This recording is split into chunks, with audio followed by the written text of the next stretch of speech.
Do you want fix a low-level fatal error in MetaVersus? Okay, we are going to solve this problem. Okay, the first step, okay, the first fix, go to the Epic Games store, okay, here, and go to the library, okay, go here in library and go to the MetaVersus, okay.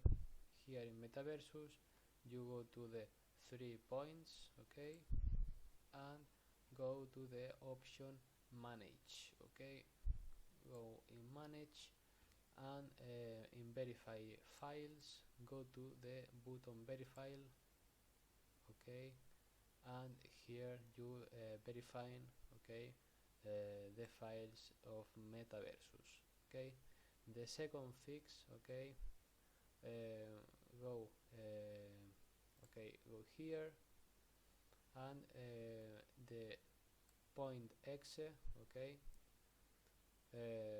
you here, and okay, in administrator, okay, you click on administrator and you solve this problem, and bye bye.